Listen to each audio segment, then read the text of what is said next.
Friends, आज की video में हम बात करेंगे थॉमस ग्रे की poem Elegy Written in a Country Churchyard के बारे में। हमने इस पोयम की कुछ शुरुआती लाइंस को डिस्कस किया था, जहां हमें बताया गया था कि जो पोएट हैं वो एक चर्चयार्ड में बैठे हैं और उसके आसपास बहुत सारे कब्र हैं, बहुत सारे डेड पीपल जो हैं उसके आसपास बरीड हैं, और वो इमेजिन कर रहा है कि यहाँ कौन कौन से लोग होंगे, किस तरह की उनकी जीवन रही होगी और अपनी लाइफ में उन्होंने क्या क्या अचीव किया होगा। तो चलिए अब आगे बढ़ते हैं। Nor you ye proud impute to these the fault. अब यहाँ पोएट हमसे कहते हैं कि तुम्हारी तरह नहीं, तुम लोग कैसे हो, प्राउड हो, बहुत ज़्यादा घमंड है तुम में। तो ये जो पीपल हैं जो फॉल्ट में हैं यानी गरीब हैं, यहाँ पे गरीब लोगों की बात हो रही है, इन्हें तुम इम्प्यूट मत करो, इन्हें ब्लेम मत करो कि इनकी जो टूम्ब है वो बहुत ज़्यादा डेकोरेटिव नहीं है। If memory over the tomb no trophies raise. और अगर इनकी टूम्ब, इनकी कब्र के ऊपर कोई ट्रॉफीज़ नहीं हैं, यानी कुछ भी डिज़ाइन नहीं बना हुआ, कुछ ऑर्नामेंट्स नहीं लगे हुए हैं, अगर इस तरह की कोई मेमोरियल्स इनके टूम्ब पर नहीं हैं, where through the long drawn aisle and fretted vault. और साथ ही क्या नहीं है इनके टूम के ऊपर, तो लॉन्ग ड्रॉन एल, एक बड़ा सा हॉलवे नहीं बनाया सजावट के लिए, एक हॉलवे नहीं है, या किसी तरह की फ्रेटेड वॉल्ट, कोई डिज़ाइंड सीलिंग नहीं है। अगर इनकी टूम इतनी डेकोरेटिव नहीं है जितनी रिच पीपल की है। The piling anthem swells the note of praise. और साथ ही इनसे जो आवाज़ें आती हैं, जो रोने वाले इनके मोर्नर्स होते हैं, जो इनके फैमिली वाले इनके लिए दुख भरे गीत गा रहे हैं, उनकी आवाज़ें नहीं सुनाई दे रही है। यानी ये सभी पुअर पीपल थे, इनके पास इतने पैसे नहीं थे कि या तो ये अपनी टूम स्टोन को डेकोरेट कर सकें, कुछ मेमोरियल बनाएं, या अपने पीछे रोने के लिए लोगों को ला सकें। Can storied urn or animated bust back to its mansion call the fleeting breath. अब यहाँ पर एक क्वेश्चन किया जा रहा है कि ये बताओ, क्या एक अर्न जो कि जिसमें मरने के बाद लोगों की ऐश को रखा जाता है वो बहुत ज़्यादा डेकोरेटेड है, या उनका एक स्कल्पचर बनाया जाए, एनिमेटेड बर्स्ट यानी उनका एक स्टैचू बनाया जाए उनके मरने के बाद। इन सारी चीज़ों को, इन डेकोरेशंस को देखकर क्या जो मरे हुए लोग हैं वो वापस से सांस लेना शुरू कर देंगे, वापस से जिंदा हो जाएंगे? तो इन डेकोरेशंस का क्या फ़र्क पड़ता है? Can honour's voice provoke the silent dust और flattery soothe the dull cold ear of death. तो क्या किसी के लिए ऑनर करना, किसी को याद करना कि अरे वो तो बहुत महान थे, इससे उनकी जो साइलेंट डस्ट है, जो उनकी बॉडी है जो अब साइलेंट हो चुकी है, वो वापस से ज़िंदा हो जाएगी?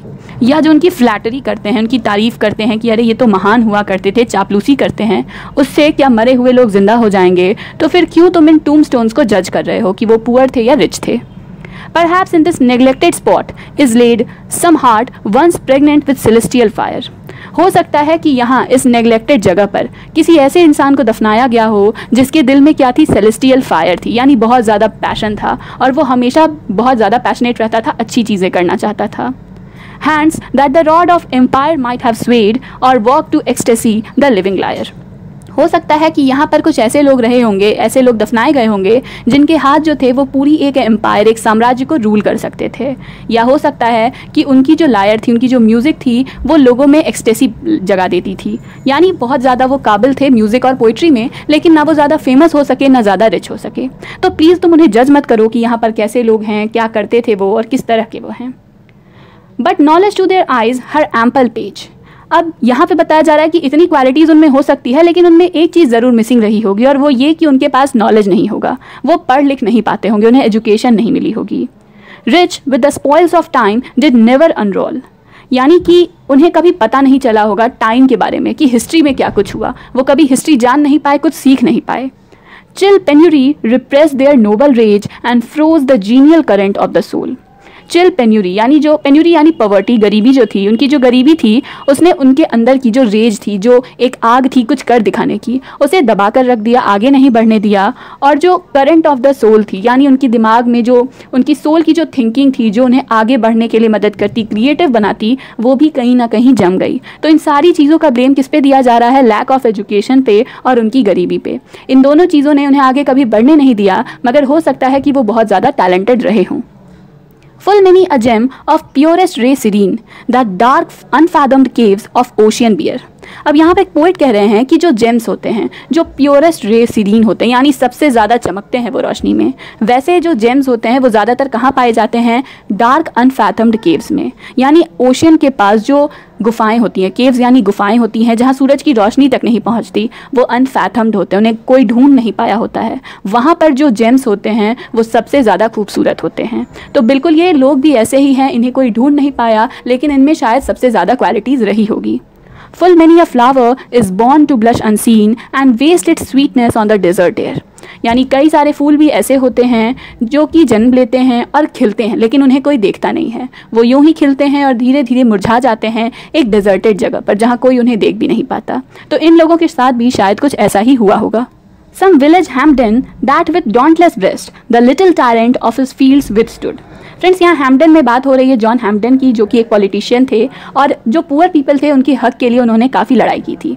तो कह रहे हैं कि यहाँ पर हो सकता है किसी गांव में एक हैम्पटन जैसे लोग होंगे, वो यहाँ पर दफन होंगे, जिसने क्या किया होगा, अपनी ज़िंदगी में बहादुरी से सामना किया होगा उन लोगों का जो उसकी खेत में आकर उन्हें परेशान करता होगा। यानी हो सकता है वहाँ पर मजदूर होंगे जो खेती करते होंगे और वहाँ के जो रिच लैंडलॉर्ड होते होंगे वो उन्हें परेशान करते होंगे। ऐसे लोगों का वो सामना करता होगा, अपने फ्रेंड्स की वो मदद करता होगा। तो वो भी फेमस हो सकता था, पर चूंकि वो गरीब था तो किसी को उसके बारे में पता नहीं चला। Some mute inglorious Milton here may rest. Milton यानी कि जॉन मिल्टन की बात हो रही है कि कोई पोएट होगा यहाँ पर, किसकी दिमाग में उतनी सारी कविताएं होंगी, लेकिन चूंकि वो पढ़ना लिखना जानता ही नहीं था तो कभी वो फेमस हो नहीं सका। यहाँ पर ऐसे भी कोई हो सकता है। और साथ ही some Cromwell guiltless of his country's blood. Cromwell, यहाँ पर बात हो रही है ओलिवर क्रॉमवेल की, जो कि एक तानाशाह थे, एक डिक्टेटर थे और उन्होंने बहुत सारे लोगों का कत्ल किया था सिर्फ और सिर्फ पावर की चाह में।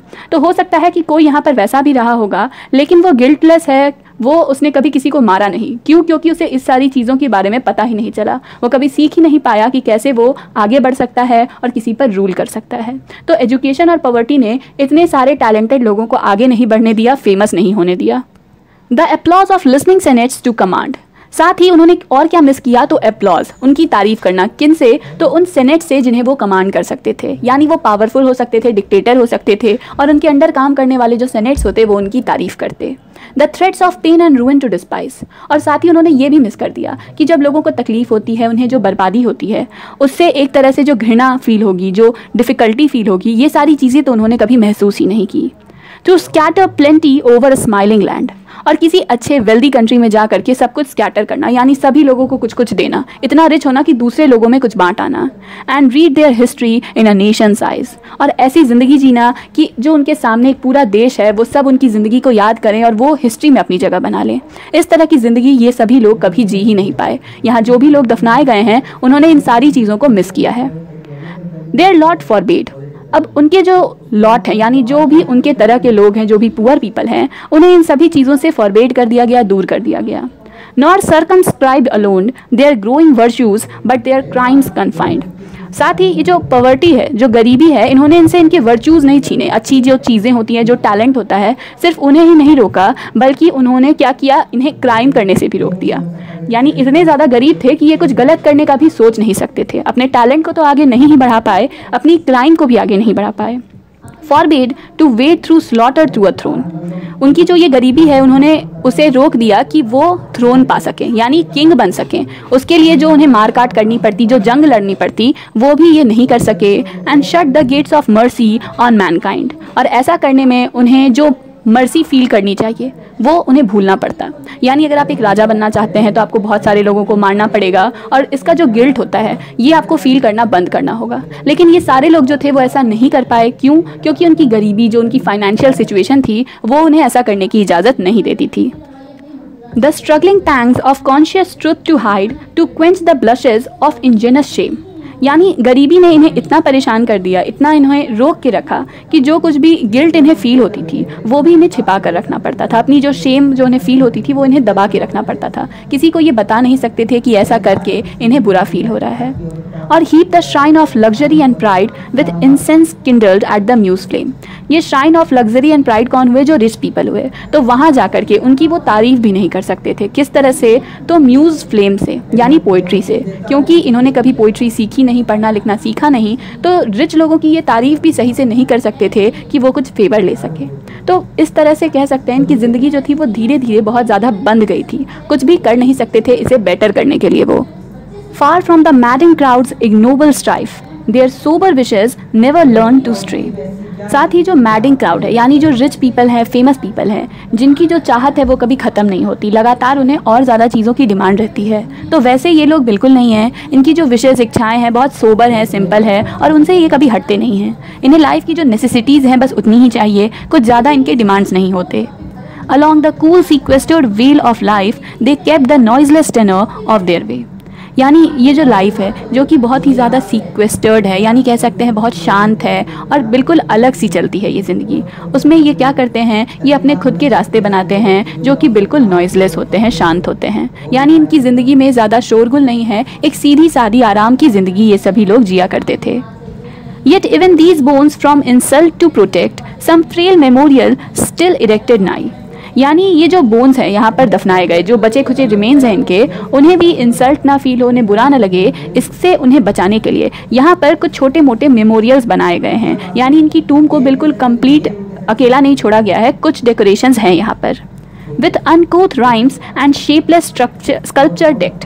यहाँ पर क्या है, अनकूथ राइम्स है, यानी कुछ पोइट्री लिखी गई हैं जो बहुत ज़्यादा अच्छी नहीं है, ज़्यादा कह सकते हैं राइम नहीं है उनमें सही से, या उनकी मीनिंग क्लियर नहीं है। और एक स्कल्पचर, एक छोटा सा स्टैचू भी बना हुआ है जो कि शेपलेस है। तो ट्रिब्यूट देने की कोशिश तो की गई पर उतनी अच्छी से ये हुआ नहीं। Implores the passing tribute of a sigh. फिर भी इसे देखकर कि जो पासिंग पीपल हैं, जो लोग बगल से गुजरते हैं, उनकी एक आह ज़रूर निकलती है, उन्हें भी बुरा फील होता है उन लोगों के लिए जो यहाँ पर मरकर दफनाए गए हैं। Their name, their years spelled by the unlettered muse। उनके नाम, उनकी जो ईयर्स थे, यानी जिस साल उनका जन्म हुआ, कब उनकी डेथ हुई, ये सारी चीज़ें यहाँ लिखी तो गई हैं पर एक अनलेटर्ड म्यूज़ के द्वारा, यानी एक ऐसे लिखने वाले के थ्रू जिसे खुद सही से लिखना पढ़ना नहीं आता था। तो जाहिर सी बात है उसमें बहुत सारी मिस्टेक्स हैं। The place of fame and elegy supply. फिर भी इन्हें देखकर क्या होता है, फील होता है कि ये जो लोग थे उन्हें काफ़ी फेम मिला है, फेमस हो रहे हैं, और एक एलिजी की तरह है, उनके लिए एक सैड सॉन्ग की तरह जो उन्हें याद करती है। And many a holy text around she strews. और इसके चारों तरफ बहुत सारे होली टेक्स्ट लिखे हुए हैं। होली टेक्स्ट मोस्टली कहाँ से होंगे, तो बाइबल से। बाइबल की कुछ लाइन्स यहाँ पर लिखी हुई हैं। That teach the rustic moralist to die. जो क्या सिखाती हैं कि जो मॉरलिस्ट हैं, जो अच्छे लोग हैं और रस्टिक हैं, ज़्यादा रिफाइंड नहीं है, उनकी जीने के तौर तरीके ज़्यादा हाई क्लास नहीं हैं, उन्हें कैसे मरना चाहिए। ये सारी चीज़ें, ये जो लाइन्स हैं होली टेक्स्ट की, ये सिखाती हैं। तो फ्रेंड्स यहाँ पर ये सेकंड वीडियो खत्म होती है। इस वीडियो की एक और थर्ड पार्ट आएगी जहाँ पर मैं इस पोएम को कंप्लीट करूँगी। तो अगर आपको वीडियो पसंद आए तो प्लीज़ इसे लाइक, कमेंट और शेयर करिए।